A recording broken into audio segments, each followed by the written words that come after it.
Hello, this is Randy Liedtke. Welcome to the Bone Zone podcast.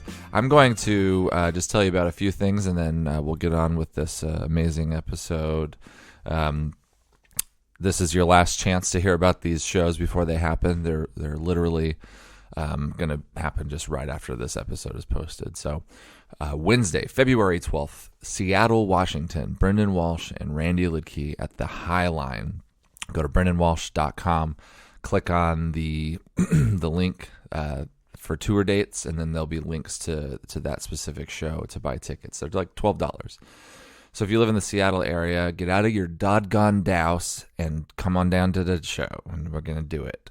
There'll be a few comics from the area that are very funny, like Derek Sheen and Danielle Radford. So come see all of us there. More importantly, no offense to them, but Brendon Walsh and Randy Liedtke, because that's what you're here for. That's why you listen to the podcast, I think. I don't know. Also, the next day after that, which is February 13th, Thursday, Portland, Oregon, at the Funhouse Lounge. Also, go to brendonwalsh.com, click on the tour link, and then there'll be links to buy tickets to both of those shows, to Seattle and Portland. February 13th, Valentine's Eve. Ooh, that'll be good.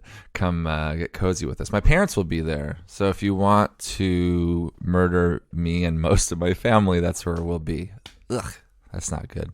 Or if you want to buy a poster, we had posters made by Don Picton at Friends Prices. Go to Friends Prices. He has got an Etsy page. We got posters made by him for the shows. You can buy them there. Original screen prints, and you can have me, Brendon, and both of my parents autograph those. Cool. All right, enjoy this episode. Portland, Seattle, come see us. If not, then gosh darn it, that sucks. You missed it. All right, enjoy yourselves. When we're walking hand in hand, they may stare 'cause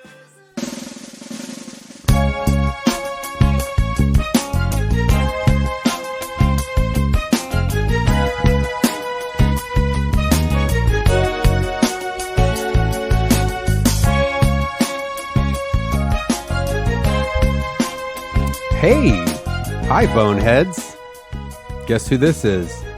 This is your old pal BW, and I'm here with the Ran Man, and we have a very special episode of the Bone Zone today. This was an unscheduled recording of the podcast. Randy called me, and we have a really special guest today. I think I'm gonna hand it over to Ran Man so he can clue us in on how all this came about. Randy. Hey, Brendon, how's it going? It's going great, man. I got to say, I'm really excited. This might be the coolest. This is the coolest guest we've ever had. Pretty cool, yeah. So our guest today is Lenny Kravitz. Hey, yep. Lenny, how's it going? It's going fine. That's great. Yeah. So Lenny and I today went. It's a really bizarre story, but basically, I got this. One of my favorite burger places called Tommy's. Mm-hmm. It's a Los Angeles based burger place. I think there's 35 locations. Isn't it like the oldest place too or something? It's been around for 67 years. 67 years is what he said. Yeah, the original location that we went to today, that's the one. That's been there for 67 years. Wow.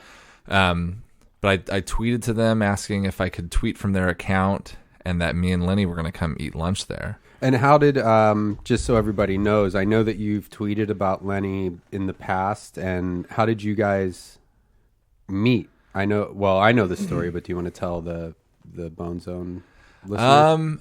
Just friends of friends of friends. Obviously I've been aware of him, and he became aware of me. Saw you perform, or? I'm not sure originally. I'm a fan of entertainment, and I don't compartmentalize between comedy, or I think that everybody's drawing from the same pot, and I was in LA one day, and just a day, a sort of omnibus day of starting in I think we were shopping for carrots, baby carrots in the morning, and to take to a lunch, which led to a baby shower, which led to an extended dinner. And when I get these times of just sort of being a person out with people, we try to stack as many moments back to back as we can. And we ended up in I'm not sure the name of the theater, but there was a show, and Randy came out and did something, and people wanted to go home and go to bed. I said, leave Marsha with me, she'll get me home. And then I will, but I want to talk to this fellow if he's got the time, and that's really how that was first contact. And that's how you guys met, but you had some mutual acquaintances. Yeah, it's yeah. crazy. Like, before I moved out to LA, these people that seem so distant, they really aren't that distant. Yeah. And especially you move here and then you are in the trenches and you're meeting all these people. That whole, like, Kevin Bacon thing that people say. Yeah. 7 degrees. Is that what it is? 7 I think degrees? it's 6 degrees. Well, in reality, most of these people, and this isn't a brag, but most of these people are just a few degrees. You know, the right things need to happen for it to link, and this one just happened to happen. Compression, And- certainly compression, and also we're out there, so we're the physicist Tyndall, the Tyndall effect of if you shine a light, put particles in water and shine a light through it, that all these wavelengths are refracting off each other and it starts to sparkle. And I think the average person, if your second vehicle is an International Harvester tractor, you are working in the fields a lot, and your closest relationship is with the earth and it's with the corn. But for a person like me, we're thrust out and we're bouncing off of all these people and we're refracting. And so you're part of the organic, like So it's law of averages that you're going to Yeah. bounce into somebody who knows somebody, and it just turned out over time. And he was great with follow up. Is one thing that I want to say is that he emailed me right away and said you can contact me in any one of these other 7 ways. And I just have Marsha, and I have a few other people who Marsha might contact and pull it in. So over the time, just bouncing back and forth, we realized, oh, well, I know this person. Yeah. And we really are maybe 3 degrees apart. And that's a real down to earth, because there's a lot of celebrity worship. And I was the same way growing up. I grew up in Philadelphia, and Hollywood and show business just seemed like such a different universe. But then you come out here, you get involved in show business a little bit, like getting involved in comedy. Pretty quickly, you kind of know every comedian, no matter who they are. Totally. Even just in comedy, I find myself doing that all the time, where I was like, well, this person, 7 or 8 years ago just seemed like not a real person, and I thought they were hilarious, and now it's like, oh, I know that person, or I know someone who knows that person. It's pretty wild. And this is the same, like, yeah, being out now, being in Los Angeles and Hollywood, you see it's just, everybody's just people, and they're accessible. Some people are cooler, though. This is, I got to say, you're one of the most famous people, and not to put a label on you or that it's, that I'm starstruck, but you're somebody whose music I've respected for a really long time, and everything I've seen you involved in, I think is, That's a blessing. Thank you. yeah, thank you for all the entertainment and stuff. It's the only. And thanks for coming in and do this. And well, not to, I don't want to sidetrack it. So you and Randy just went and had lunch. We had the 65-year-old burger, 67-year-old burger. Yeah, Tommy we went down there. Very friendly staff. It was great. I got a tweet from their account. Their account is @OriginalTommies, and just tweeted us kind of enjoying our burgers. The manager there was very great.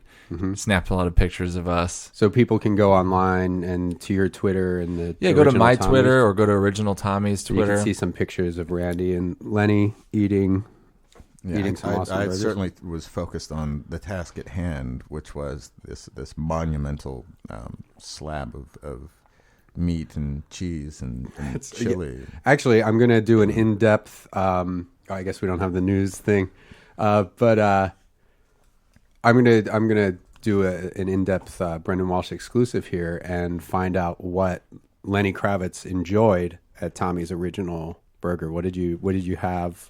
Don't leave out any details. It's a pictorial menu, and there aren't a lot of variables, but the combinations sit there, and there's a photograph. So I selected the Caliente. It was a double Caliente. which comes with, I believe they call them pepperoncinis. Okay. Chopped up with chilies, and 2 quarter-pound slabs of beef. And the cheese is a cheese, not a cheese food, which is also delicious on a burger from time to time. But this was the real cheese, so it's very hearty. The bun had tenacity and stood up to all of that sauce. We have French fries, and mine had the chili and the cheese, the chili cheese. Oh, wow. fries. Yeah, he got chili cheese fries. So at Tommy's, the burgers automatically come with chili Oh, just on the side or on the burger? on the burger. Holy moly. And you can order the chili separately, but you can also they ask you, do you want chili and cheese on the fries? He did. He said yes. I said no. I like Figured I chili was cheese. there. I should. Yeah, Yeah. totally. Fight the battles. And that's good. So you have a pretty good constitution. Not that Tommy's burgers are. We'll find out. We'll find out. So no heartburn or anything. Well, I was like, I knew I had to tweet the whole time, so I didn't want to get too much chili on my fingers. Yeah. Oh, right. So you So I mess didn't up get your the flip phone. I didn't get the chili cheese fries. And I'm actually only finding out now how much he was documenting the process of us having the meal. But because I was focused on the actual consumption of the product, and also the And guy the company. would not leave us alone, which was nice and Yeah. comforting to have a sort of a meal captain. Just there, he was just there, and he kind of hung out near. He every time we had a question, he was available, and snapped a lot of pictures. There's like 5 or 6 people kind of came out of the woodwork that worked there to get pictures, and it started raining, which Yeah. was kind of a bummer. But Because this is an outdoor seating kind yeah, of the original situation. location, you walk up, you order, and then there's like a bunch of standing like counters that you stand Okay. at. Basically, they have a lot of new locations that you go inside. They But have signs that very specifically tell you not to feed the birds. Oh, right. So you are not contained. You are. Did you guys feed any birds? we didn't. No. Good. No. That's what's that like? Like Randy just said, when you're just there having a burger with Randy, going along with it's not really a publicity stunt. It's just a fun thing. You're just I was tweeting yesterday. I wanted to go eat somewhere, and I wanted to tweet from their account. Yeah. That's all I wanted to do. And I was like, Lenny's probably going to come with me. yeah. We like Tommy's, but just this time it happened to be Tommy's. It wasn't like they paid us to do it. Yeah. That wasn't the thing. It's just a fun kind of. I just organic thought thing. it would be fun to go down there, and everyone seemed to enjoy it. Yeah. But what's that like, Lenny, when you go to a burger place? Because most people, they'll go to a burger place, they get some burgers, and I'm sure the staff is nice to everybody, but when you show up to a place like that and people start coming out of the kitchen and wanting photos and like that's got to be such a cool feeling to just spread happiness and excitement, because I'm sure they were all pretty excited. I have to be honest and tell you that the cool falls away. I've been doing it. This sort of attaches itself to everything that I do. What is key, I remember I had a colleague who was around in the early days, not so much now, because she has a family. But she used to say, remember this. Yeah. Because you will get used to it, and then you won't have it. And it's really not about me or the having it. It's more about they say in theater, for example, if you're paying, I think they say like if you do a show for a month, and the first night it's exciting, the second night it's exciting, the third night it's exciting, and you hit that stride around the 5th show. But now you're just repeating. Yeah. The one thing that you never forget is that for that audience that's coming in on the 8th or the 13th or the 20th night, that it's their first time That's seeing a the special show. event for them. And so for this is my theater, Right. in a way. And I have to remember that, I have been eating in outdoor meat or non-meat places around the world for a long time, and people have been asking to take photographs, and I have to remember this is their first time seeing this show, which is the Lenny Right. Eats a Sandwich in a Public Place show, and I don't mean that in an aggrandizing sort of way. Yeah. You know, I mean that every day that someone reaches out, as they say, And I guess you that's have to reach back. kind of my point of like that. Even though celebrities, celebrities are just people, but there is this added gift that you kind of give people on a daily basis because I would say you're pretty much universally loved. You're not a controversial figure about, I don't. So I don't, you say. Well, So you say. well, yeah. But Like there's some people, and those people have lawyers, and they say differently. But I mean, like on a day-to-day basis, like if you go to the Grove or something, because it's pretty hard to disguise yourself.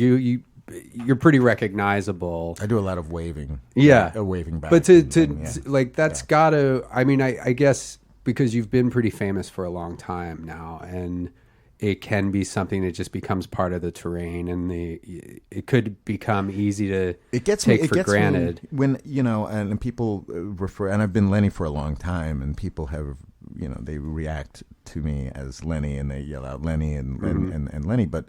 It really does get to me when people talk about the old stuff when I first started, the Romeo Blue stuff. And when people talk to me about Romeo Blue and they shout across, the title of some song, and I realize, what is that? Oh, that was the B-side. They know the B-side. I don't even know the B-side of a Romeo Blue song because I was so young when that was done. So, yeah. And you've lived a lot since then. But I guess the whole point is just that it is kind of... That's such a great... It's just got to be almost like a circular kind of energy thing, because for you to just go to a place like Whole Foods or something, there's going to be... I'd say if you're in Whole Foods for more than 15 minutes, 10 or more people are going to get really excited and really happy they saw you, and take a cell phone picture, which I'm sure can be... I'm friends with some... I'm friends with popular people, and walking through an airport I know can sometimes just be like, come on, we got to get to our gate, and it can take an hour to just get across the airport because you're stopping every 10 minutes for pictures. But aside from how it could possibly be a little inconvenient sometimes, that person, you gave them that 2 seconds that you took to take a photograph with them, and they have that forever. And that's a story that's possibly one of the biggest things that's ever going to happen to them in their life, and you've just given them such a cool gift, I guess. I don't know, I'm kind of rambling now, but I do think that's always people talk about the look and the style and the clothes you get, and the leggings and the and the custom made necklaces that I wear, but many of those are given to me, and they say, man, that must be really cool. The style's cool, and somebody, but that's really not anything. The cool thing is thinking that there is, some person, you put your arm around them for 5 seconds, and somebody else took a photo. And maybe it's a bad photo, but to them, it's the best thing that they've that they've ever seen, until somebody erases a hard drive or something, and then. But for that moment, But that's got to be like almost. Do you think that kind of feeds into it? So, because I've never met you before today, but you do kind of exude just like a really positive energy, and like you seem very comfortable in your own skin. Like you know who you are, you like who you are, and it took a while to get there, but yeah, it took a while to get there, but yeah, it's a blessing. It's a blessing for the Bone Zone that we have you here today. Sorry, I'm not like the best. I don't think Lenny's never done any other podcasts I've seen. Have you ever done a podcast?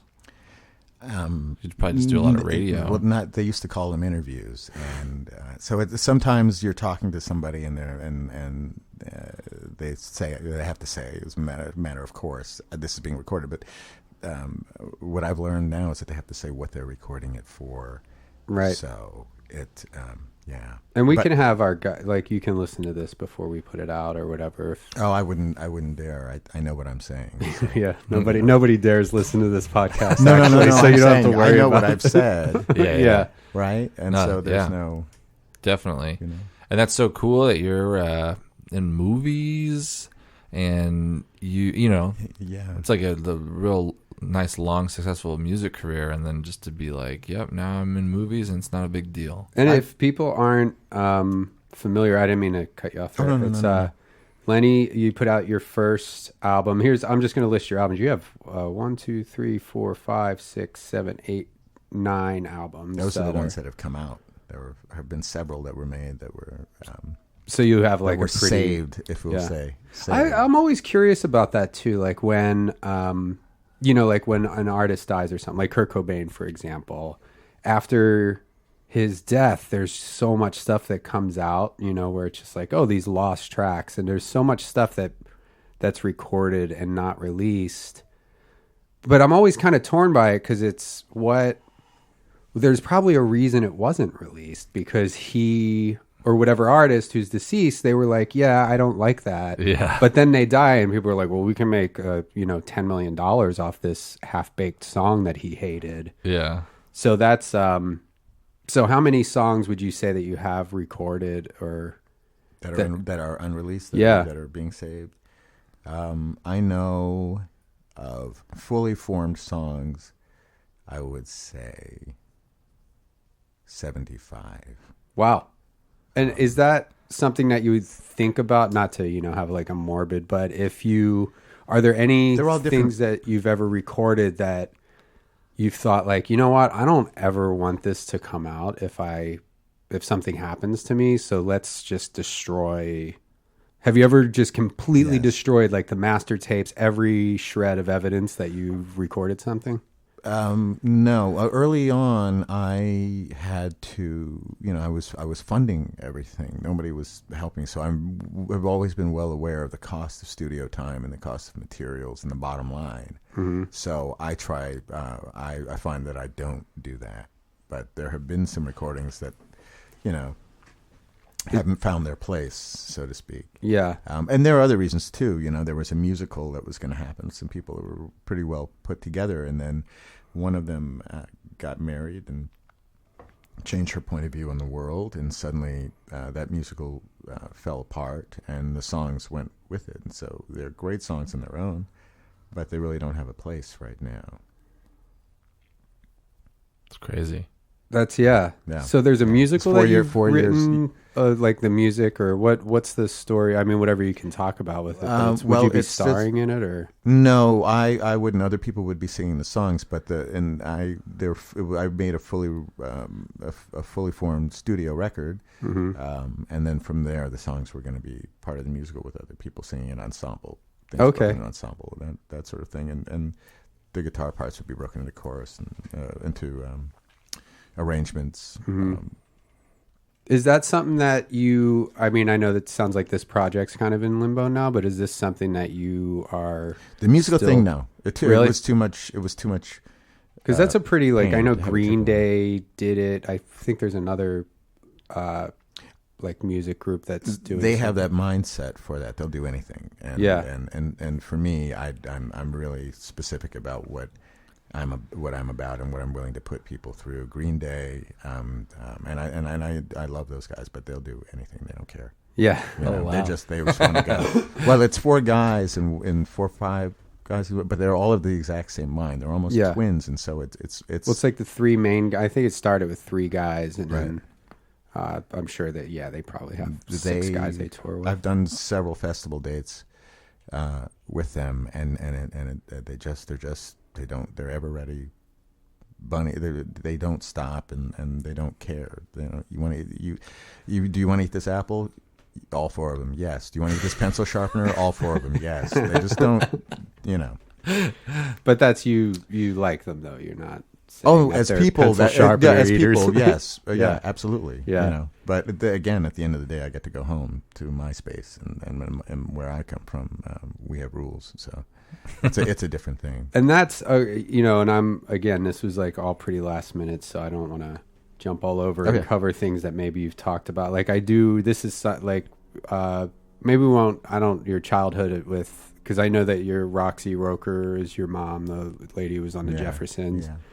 And that was, you grew up in New York, and kind of, that must have been a pretty interesting childhood, like to have kind of a famous mom. I mean, she was probably pretty famous in the 70s, right? That was a very popular show. It was a little... It was a great life, but it's, in a lucky life, but, it was New York, and there were wonderful creative people around, and when you get in the artistic world, you find some of the best artists aren't making a lot of money and aren't the most famous people. Yeah. New York allows that because everybody's on top of each other. Yeah. In L.A., it seems like the West Coast wants to separate even the successful people. So you have Beverly Hills, and everybody's paying $500 for a jar of mustard. Right. But is that what they're going for there? Wait, is this I've French's or? Well, no, the English mustards. You'd be surprised, but these English mustards, and they come in. You have to order it in a box, and quite frankly, I have some of that. Okay, but I don't do my own mustard. God. I don't buy my own mustard. This sounds stupid, but you get to a place in life where you come back. Mustard's just there for you. And yes, and you have to ask the question sometimes. Right. What is this mustard? Where did it come from? And people automatically assume you don't like it. Yeah. And it's not, no, I'm not asking that. I want to know what this is. I'm curious about it. And then, thankfully, with the internet, and this is a waste of time being used as a waste of time, so it's a double waste of time. But I can tell you, I sussed it out at one point and just looked up, and the mustard it's $425 with the exchange rate, and then with shipping. It's just an expensive mustard. So why and wouldn't you ask in questions about it? Like if there's a strange, because how many different mustards can you name, Randy? But not counting like the Vaughn's brand, Like or brands Ralph's. or Yeah. like types of or just brands, like well, brands, not a lot. I mean, I Yeah. don't remember the names, but there are a lot of French and European mustard. Yeah. Basically, a mustard is a mustard seed soaked in something. A lot of times it's wine, a lot of times it's vinegar. It can be beer. But so you can make lots of different types of wine, but also Randy knows a lot about food and stuff. clearly. But there are a lot of fancy European mustards that I've seen. I do like Coleman's, that spicy English mustard. Well, what's the difference? Like, I know it's a stupid question, but like a $400 mustard and just a $10 jar of mustard, which is still pretty expensive mustard. Is there like if somebody just blind taste tested you, like put some mustard, $400 mustard on a sandwich and $5 mustard on a sandwich, and you took a bite of each, is there something about that mustard that would make you go, what? I got to find out more about that mustard on the left. Well, if you think, the variables are the mustard seeds and what it's soaked in. But so if what you're soaking the mustard seed in is something that took a wine that takes a long time to create and happened to be a good year, So that's going to have and, some crazy and weird grown from a undertones. specific area. So it's like it's maybe has more depth than wine because it actually has more things in it than wine. That's, I guess, how we'll a label the possibility. podcast. We talked to Lenny exclusively about mustard for an hour. I didn't mean to go on about But it. also, what if there's only 5 jars of this mustard made a year? Exactly. You can charge a lot for it. Yeah. Right. And that's... Right. Okay, so we'll go. I know you don't have a ton of time, so let me just... Because and this is something that, because I do stand-up comedy, too, and I go on the road, and I have to do a lot of morning radio sometimes, and I always hate it when you go in for an interview and the DJs, they obviously just have your bio or your Wikipedia page pulled up, and they're like looking for things to ask you about, which is kind of what I'm doing now. So I feel like a chump, but I'm totally, I obviously already know who you are and stuff, but there are some things in here, that I haven't, like this, for example. I didn't know that in 1990 that you produced the song Justify My Love for Madonna, and you had co-written that. It's interesting. The lyrics for "Justify My Love" were actually taken from a letter that was sent to me by someone to whom I was close. And then I sort of had the idea to strip it down, and the beat is there's a Public Enemy beat. Security of the First World, and we sort of did a variation on that with some filtering, and because we were in New York, and again with compression, you can talk to those guys in the bomb squad and find out what's permissible, what is not permissible, and I did.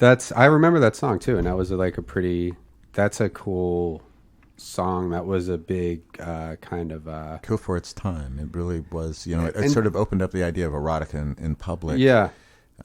For people just to be talked about. Yeah, it was like a big, the words escaping me, but it wasn't like the rest of her stuff. Like it had a whole different kind of sound and attitude. You did a but lot she of- was on a thing at that time. She dropped. She was very careful to have one or two pop songs in there, but she had the book, and the book was curated, and it was on Mylar, and it was well thought out, and the sheer volume of it was, So she hit you with the music, and she hit you with the book, and then the tour was just, she knew what buttons to push, what played. Oh, that's right. It says MTV banned the video. And she knew what she was Yeah, doing, of course. because it's sold. It says MTV banned the video, and the video was quickly made available for sale at record stores and immediately sold over 500,000 copies. So that's pretty good marketing genius. plan. Yeah. Now, do you get? Well, okay, I'm not going to ask you like how that. It's like, do you get a piece of that action, or is it like a one-time like producing fee? And You have to talk to Marcia. do you? Yeah, and actually, does Marcia want to? I guess she doesn't want to talk on the microphone. She's thinking in her head. She says no. Well, I was gonna. What was I gonna ask you? Oh, okay, yeah. So you said that the lyrics for that song came from a personal letter someone wrote to you. Does this person, when this, because that was a huge song, and whenever it was 1990, the person who wrote you that letter, now do they hear that song and give you a call and be like, "Hey, Lenny, I was listening to radio." Well, you use the present tense when you ask that question, and there may have been a time when she did that, but that has been long since dealt with. Yeah. In a way, so that won't happen. Okay, all right. I'm not gonna pry on that. I didn't realize you did so much for other people, and I guess that's like like Prince. Not comparing you to Prince, although I think he's great. But I didn't realize that you did so much. You've written a self-titled. You did an album for a French singer and actress, Vanessa Paradis, or Paradis? Vanessa Paradis. She, for a long time, and you released your second album. was right now. married to Johnny Depp, or was partnered. Oh, okay. with Johnny Depp, but she was. God, you have the coolest wonderful. friends. I didn't. I only know Randy. I sometimes say I'm cool. I'm like, Life oh yeah, chooses you. Chelsea. She was partnered with Randy, and I bought LaCroix for them once. I'm cool. I'm sorry, I didn't mean. You should write him a letter. He'll make a song. Oh yeah. You can do a stand. I'll write you a letter, and you can do a stand-up set. I'll just have to decipher all the misspellings Yeah. Well, if I'm writing you a letter from my cell phone, I can spell. Well, with a pen and paper. we'll see. You should do voice to text. Randy tried to fart. He tried to make his phone spell something by farting into the voice. I finally got it to work. Yeah. Yeah. What was the word your fart made? What? That's Which is like the classic sphincter says what. I mean, it really did. It took me like a week to finally get to spell one of them. But anyways. so you did some stuff for Steven Tyler. You appeared on Mick Jagger's solo album, Wandering Spirit. Sure. Played guitar on the title track of David Bowie's Buddha of Suburbia. God, you know all the coolest people. Slash, you had a tribute album to your mother. Always on the Run, featured Slash on guitar. Yeah, I mean, always on the run. It's just like I said, the life chooses you, and cool people just are drawn to each other. I'm never going to hang out with David Bowie and Slash and Johnny Depp. I think David Bowie would have a great time. He might actually like Tommy's. We got That'd be cool. He's doing if you could put us into, because I know he just came out with a new album, and maybe he did needs last to year. promote It it was on the Bone wonderful. Zone. Yeah. Oh my He's gosh, actually, this could be a he's new actually avenue. he's on to the next thing right now. I know that. So he may have left that record behind. God, can we come to next time you have a dinner party? Is it okay? We can even just dress like waiters. I'm in and out of town a lot, but when I message am here, received, Mr. Kravitz. No, we will no, not no, attend no. your dinner party. I've been in and out of every town a lot. That's You're true. busy. That's- We get it. God, a funk rock version of the song "Deuce" for Kiss cover album, "Kiss My Ass." Oh yeah, I remember that. yeah. That's a great cover song. I had that in high school or after high school, I guess. Looking at the year, worth a deuce. let's see, the 5. So we'll go through. Let's see, because I don't think we have a ton more time. All of your you toured with U2. Jeez, I have roundly booed in some places. that's crazy. And then they told me that when they first started, they opened for Santana in the U.S., and there was not a stage they were not booed off of. I think Saratoga Performing Arts Center, they said they threw the kids, it was an open-air arena, so the kids who bought the cheap seats, which was sitting on the grass, they couldn't smuggle in alcohol, so they would smuggle in marshmallows and lighters. And they would light the marshmallows and then run to the stage and throw them. So the edge was covered in marshmallows. And when you try to take it off, it just looked like Spider-Man. That's almost like, that's like a chemical weapon almost. It's like the Stay Puft Marshmallow Man in Ghostbusters, which I actually I watched Ghostbusters recently. A lot of cigarette smoking in that movie. Oh, yeah. Yeah. All the characters. I watched it over the holidays. Bill Murray, Dan Aykroyd, Annie Potts. Almost every scene has somebody smoking a cigarette. It's now like smoking is used to highlight a specific thing in a character, whereas then it was. You don't have like a goofy, smoked. like Bill Murray-ish character smoking anymore, which I guess is good because that's actually, I still smoke cigarettes, unfortunately, and a lot of it has to do not that Bill Murray and Ghostbusters made me smoke, but when you have like this guy that you're like, I want to be that guy when I grow up, and he's just kind of like, I don't care about anything, and it's like Meatballs. I think he smokes in that. Okay, so we'll run down and I know there's some new stuff that you're working on that you wanted to talk about, Randy. Well, and we were talking before the podcast that you're doing a lot of poetry and stuff now. I have always been doing poetry, and my mind, a lot of times when I was younger, I think that there was something wrong with me but I had a teacher, Derek Fogel, Mr. Derek Fogel, who's from Trinidad, and he said, what it is, son? You thinking in stanzas. Right. Well, that's a song too, right? I mean, it's not a far cry from writing songs. Yeah. So I've always been. He said, just write it down. Just write it down. Take the middleman out and write it down. And so I've always been writing, and now. I'm putting these out, these books. So this, when you, and I'm sorry, I don't want to cut you off, but is there, I feel like that's the 20th time I said that. I keep cutting off Lenny Kravitz. I'm sorry. I hope, but there's I'm so curious about a lot of this. So so you've written, you have 9 albums that have come out, and you guys I don't need to list them. You guys listening can Google him and you see everything there. But so, just from those 9 albums, that's 90 songs that you have. 90 to 100 songs there. That's more than 90. But not counting. I guess the question I'm getting to is that, so you have hundreds of songs that you've written, and then you also have this body of poetry, which essentially, structure-wise and everything, I'm sure there's probably been some poems that you sat down to write a poem and you're like, wait a minute, this is a good song that goes with that hook that I've had in my head for a while. Right. So how does that work? Are there some songs that you sit down and you write it as a song and you go, wait a minute, I don't think this needs music. No. I think I'm going to do this. No. So you keep that totally separate. When you write a poem, that's a poem.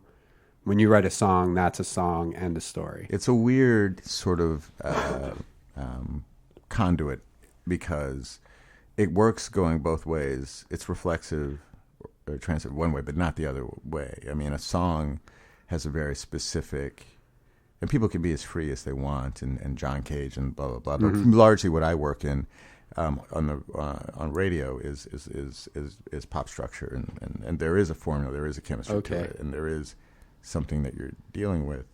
So those things that come out as songs, they are songs, and they will stay songs.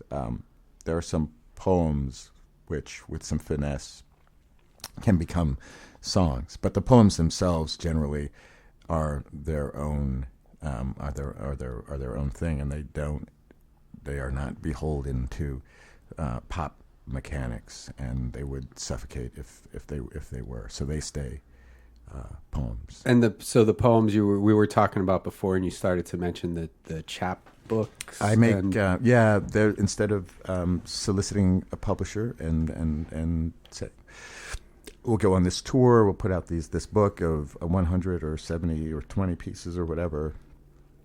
I've been doing letting a moment of my life sort of get past and taking all that work and sequencing it and finding the emotional order and coming up with a title and printing these myself, handwriting. With various media, inks, some of them self-invented. And self-invented inks? Sure. I mean, an ink is if it's it's anything that you lay the word down. Right. That's with, so you like know? from the ground floor. Like that's something that wouldn't even. That's such a ground floor artist. Like from the ground floor up, that is purely artistic. From like that's like old time painters that would get the flowers and Sure, and make tempera.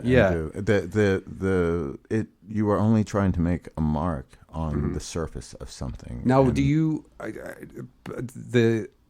so the things that you use to make the inks? Is there something that you have to like finalize because you don't want this to be, or maybe you do? What if you choose some ingredients to make an ink and that's going to fade in 2 years and 5 years Right. from now you're going to have a blank chapbook? we'll find out. The chapbooks I do limited runs because I'm making it all myself, and so I'll do a run of 20 or 30, sometimes 25, and often I just leave them out on a park bench. So you don't sell them? No, and not unless some I've sold for benefits. I know Shepherd Ferry did a benefit, sort of a weird concept about stopping because we are now advancing to researching pre-crime, and so he wanted to start a defense fund now for people who in the future will be guilty of pre-crimes. In other words, at a certain point, NSA, et cetera, government agencies will decide, in his mind at least, that they have enough technology to call somebody in under the suspicion that they might think about committing a crime in the future, and we should get on the ball now and build up a fund. So I gave him a chapbook of a series of 35 chapbooks that I printed on corrugated steel with nail polish, essentially. Holy crap. And we sold these. And that money all went to the defense of pre-defense of pre-crime. So it's conceptual, I guess conceptual in a way, but if this becomes real, then the concept falls away, and now it's practical. So that in that way, that's when it's sold. But other ones, I pick a concept and I leave it. So I left 10 of each on bus for people waiting for buses. That's If I crazy. saw a And bus, is I your should- name on there? So Yeah, when people absolutely. pick them up, to your credit, as an autograph. I just looked on eBay and there aren't any for sale on eBay, which I think is that says a lot because that's something somebody could probably get. I don't know. Sky's the limit. Well, I think $10,000 now, for, but they're special enough where people hang on to them. Or they don't know that it's real. Maybe they don't think it's real. Or That's something. true. But if they like the work, they hold on to it. And now that they know that they are real, because I Oh certainly no! don't advertise when I do Well, don't worry. We have like 5 listeners. So. But I did some that I wrote on T-shirts. I went and got blue T-shirts, and I wrote on them with a bleach pen. And I wrote the poems on the shirts, and then we wrapped each one of them in ribbon. And we hired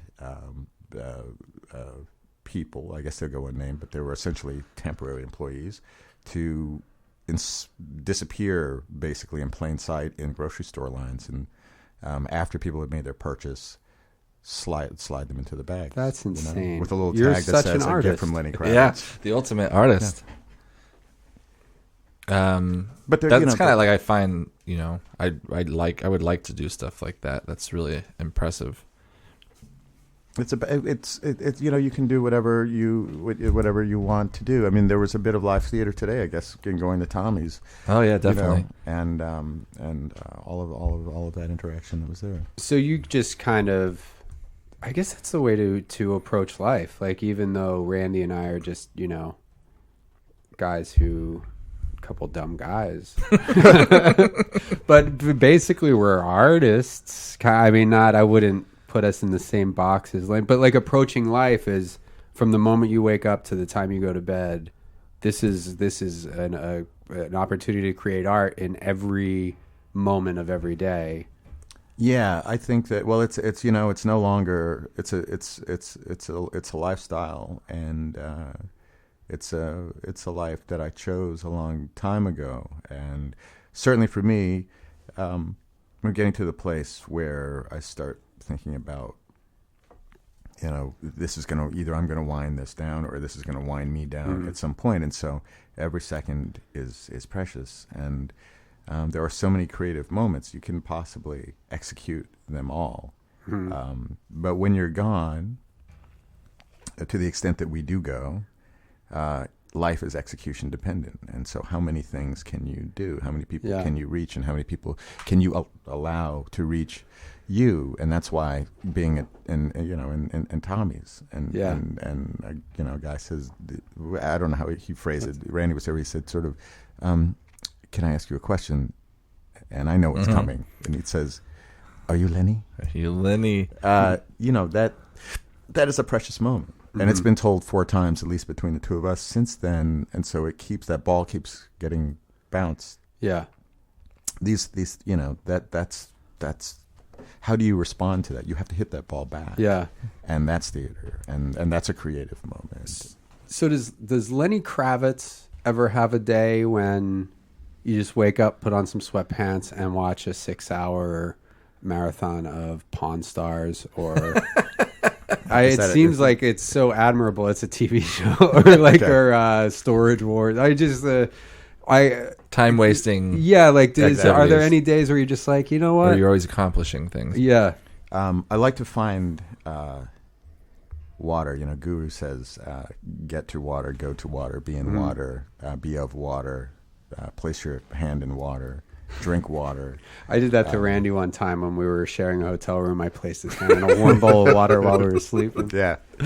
But here's the thing. He didn't pee himself. He pooped in the bed. Is that true? He does that. No, not true. If I did, it was a coincidence. It had nothing to do with the water. You were going to poop in the bed anyway? Yeah, maybe.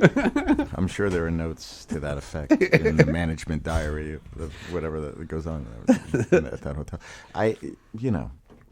Have you ever 69'd a chick? Ooh. No, I'm sorry. We're getting loose. Yeah, I just got a little too comfortable. Of course he has. Yeah. That's a tough question. You have to listen to the music. Super cool, sexy rock star. To Of course you've done your share of 69. Well, I spend a lot of time out of the country, so, so 2 chicks at once. Things are, well. Brendon. I'm sorry. It's all energy, man. Yeah. That's I want a part of that energy. Ron Wood came up to me and said, it's all energy, man. And one day, we're supposed to go on. And Coolest people just come up to you and say stuff. I wish I had that happen. Yeah. I just have Randy I'm going to fart. That's basically, I hear that 100 times a day. Oh, now you're just unhappy with Randy. I'm getting scatologic. I'm sorry. 10 years from Randy's now, my best friend. you may be telling that story, and it'll have a resonance that it more than it resonates now. Yeah. Did you want to, let's see, because I see Marsha's getting... that's her, yeah. Just getting ready. Marsha, what's your deal? Is Marsha single? She is. Okay, we're making her uncomfortable. She is. Yes. Uncomfortable Marsha. I know that look.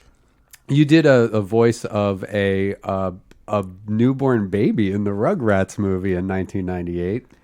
That's fun. Yeah, again, you talk about me doing a lot of things on my own, but other doors also open. Yeah. And that one just sort of flung wide, man. And again, a testament to how cool you are. Almost all of your movie roles, you play yourself. When it's just like... Yeah, no, we need who's the coolest guy? Oh, we'll just get Lenny Kravitz to walk through this scene. That Well, will they blow say, everyone's it's mind. funny. So I was asked that question years ago about the Schnabel picture, and I played myself in a photo shoot, and I had to point out to them. This interview was for Paris Match, I think, a French magazine, it's a Cosmopolitan magazine. Okay. And, I had to point out to them that the photographer in that scene is an actor named Michael Wincott, and that was the coolest man in that scene. I was actually just sort of Somebody out-cooled Lenny Kravitz? people should know more about. They know him. They just don't know him. That's how cool that guy is. He is an actor, and that's what he does. But he has been on your screens more than you know. And when you see him, you go, "Oh, that guy." Oh, right.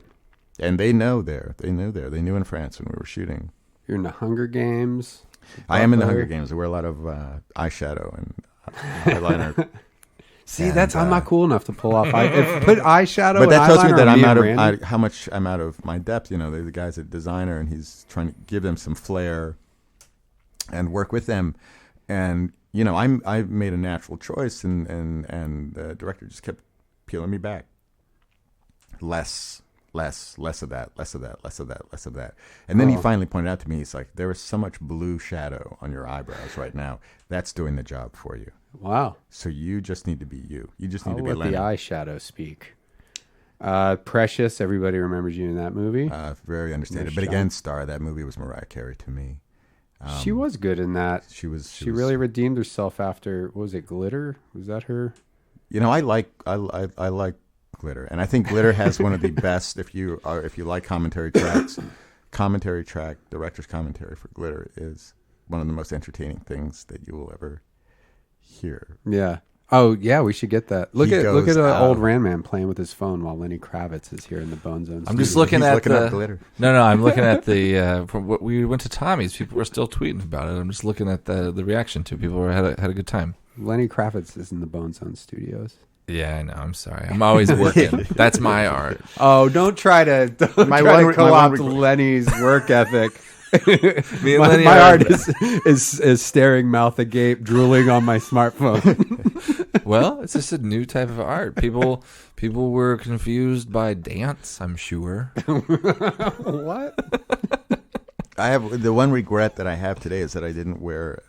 My footwear choice was lacking, and I wore some workout shoes, just sneakers. Uh-huh.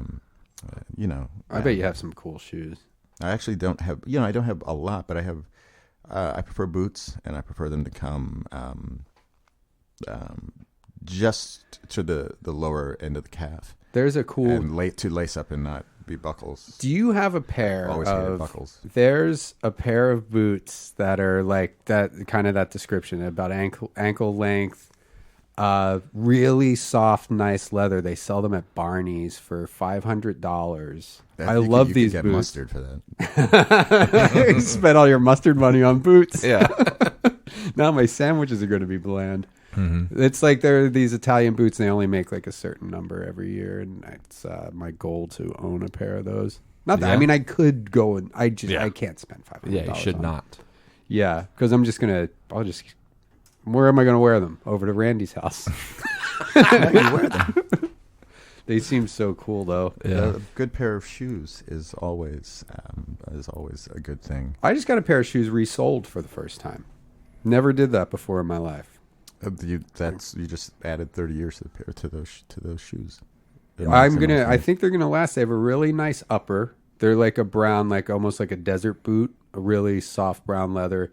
They weren't super expensive shoes, but I really like them. And the soles just started wearing down after a couple Did of you years the way they did. send them back to the company or just take them to a No, local I person? couldn't figure it because the name of it. I couldn't figure out the brand of them because of the inside, whatever was printed on it, worn off. So there's a place around the corner from me in Silver Lake where I just took and had them resold for $60, and I'll Is probably that the place do it. next to the Trader Joe's? Yeah, right near the Trader Do Joe's. you know, the reason I know this is that place is actually known in the stylist circles So if you're in Hollywood, and a stylist circle in Hollywood is the hot pocket. Yeah, that's of where it's knowledge. happening.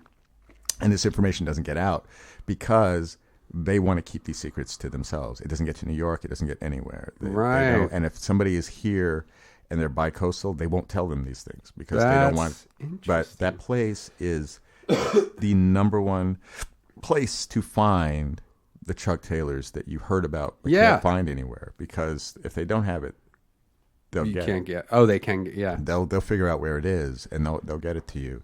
Interesting. They Yoko do have a lot of Ono. Chuck Taylors.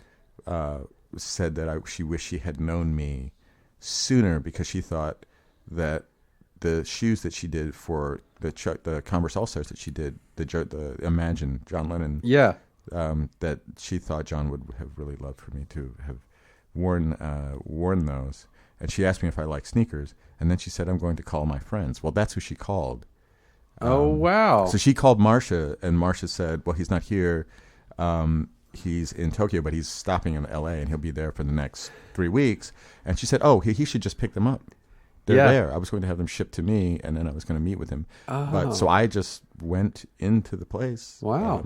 So that's one thing that I knew about a cool shoe place without knowing it was cool. Yeah. Yeah. I've heard about that place being cool too. It's like the front doesn't look like what it is, Yeah. and then you go in the back and it's very, there's people building shoes and Yeah. stuff. I mean, Yeah. it's just kind of like a little hidden secret. Wow. So there we go. That's something I have in common with LK. Don't use her parking lot though. You'll never get out.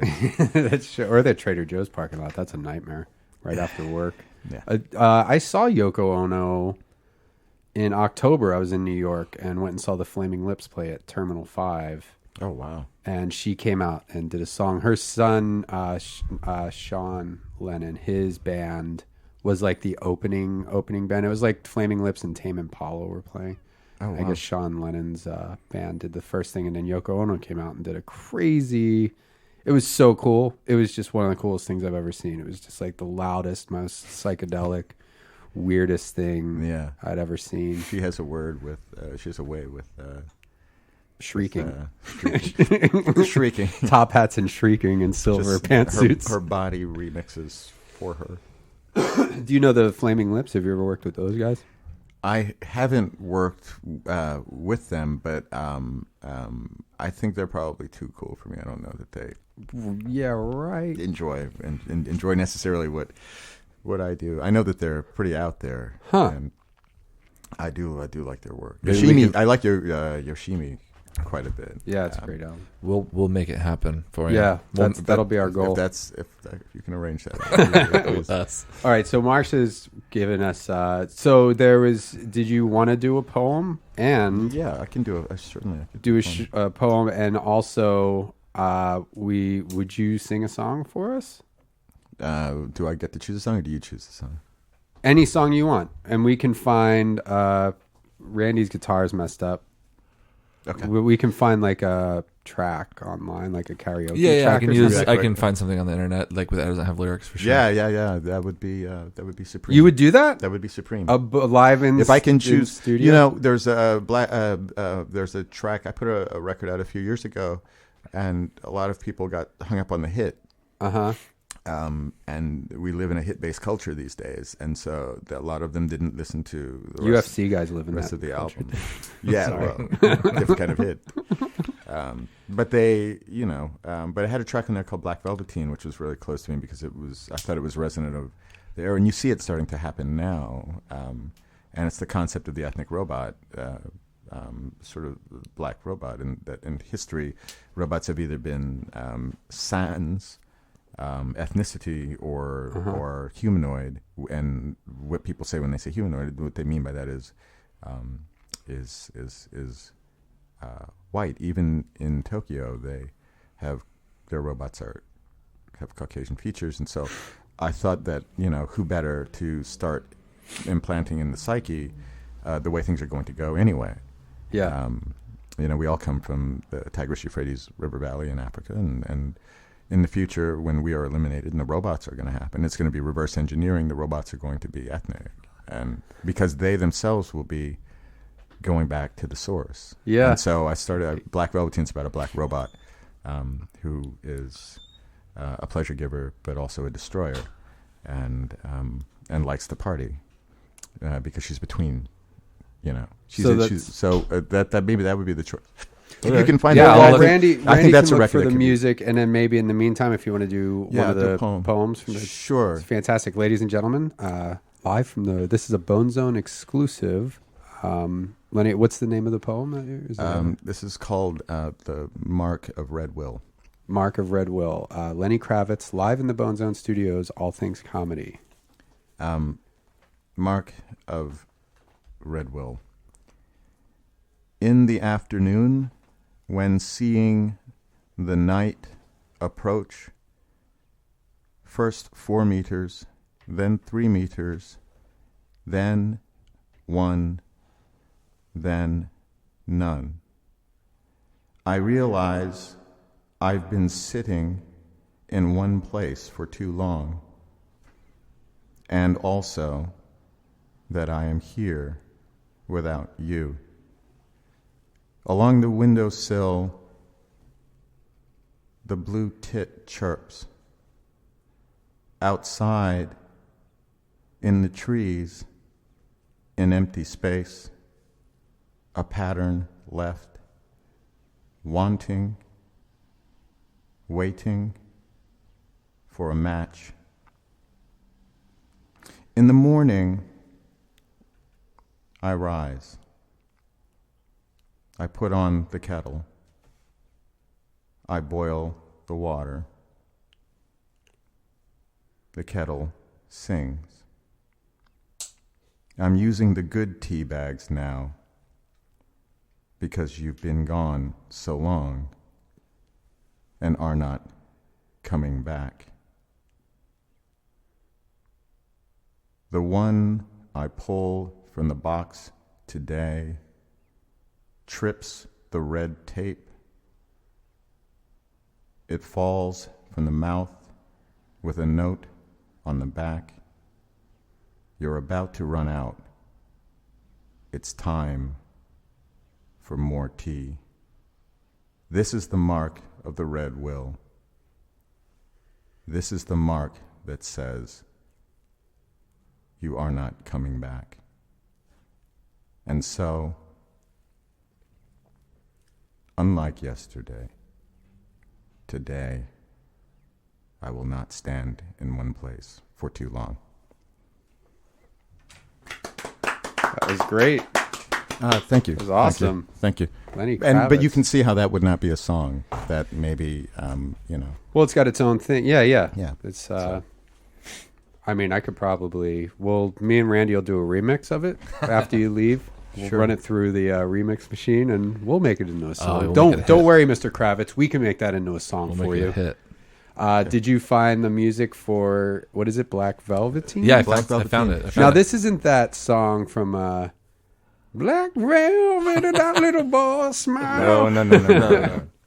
Sorry, I'm like I turned my corny meter up. But I'm nervous. And Randy, I'm sorry. I feel That like I've was, been that talking. was, No, I think it's great. But you guys Alana hung Miles. out all day. Yeah, so- no, Okay. you're the right person to be asking questions because you are looking for the answer. I know some of the answers, but it's Okay. good. It's good for you two to talk. All right. So we totally want to thank you for coming in and doing this. Thank you for I want to having thank me. Marcia for being so patient. Thank you, Marcia. And we'll get some info on you after the show.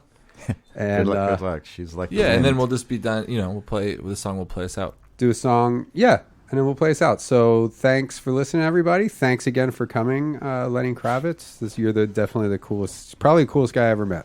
True. Yeah. And definitely the coolest guy who's ever been on this podcast. Yeah. No offense to our other guests. No offense to Johnny Pemberton. Life is long. You'll meet plenty.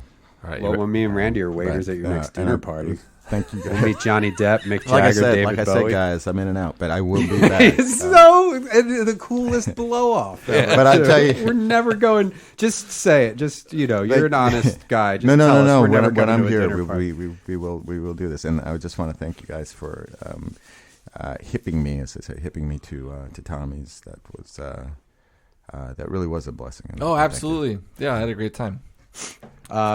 Great. Well, All right. thanks again, Randman. Thank you for Oh yeah. for pulling this all together. And everybody, No thanks problem. for listening. And now here we are with Lenny Kravitz live in the Bone Zone studio singing Black Velveteen.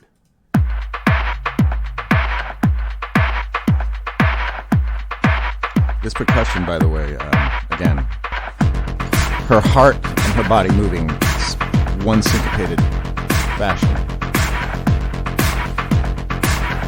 Black velveteen, simple and clean.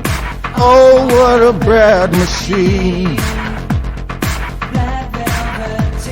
Supple and lean, 20th century dream. Ready to please, free from disease. She's waiting on her knees. Yeah, it's not a sin. Titanium skin, just take her for a spin. Black velveteen, simple and clean. Oh, what a bad machine. Yeah! Nice piece of kit, electronic clit. Just sit down for a bit. Yeah! Yeah! Here we go.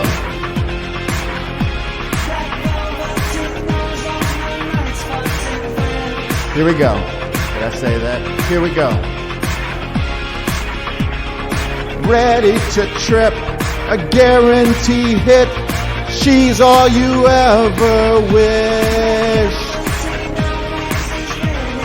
Black velveteen, don't give a damn, she'll do the dishes. Black velveteen knows all the night spots in France. Black velveteen's cat smells like strawberry kittens. Black velveteen, already, always, and ready to dance. Yeah! Black velveteen, simple and clean. Oh, what a bad machine. Black velveteen, supple and green, 21st century dream. Is it the 21st century yet? Yeah! Then dream.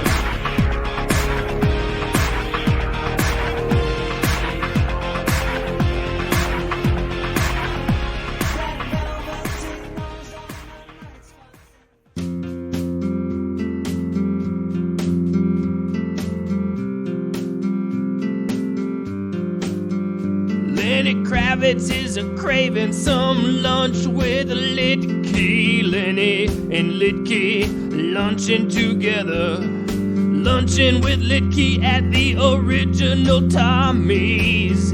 Kravitz craving some lunch with Liedtke, oh yeah. Lenny Kravitz hanging out for lunch with Liedtke. Randy Liedtke rub elbows with the big people like Lenny Kravitz. Lenny Kravitz calls Randy and says, "Hey Randy, I'm in the mood for original Tommy's." Randy Liedtke and Lenny Kravitz eating some food at the original Tommy's. Randy Liedtke, lunch with Liedtke. Lenny Kravitz craving some lunch with Liedtke, oh yeah. Lenny Kravitz craving some lunch with Liedtke, oh yeah.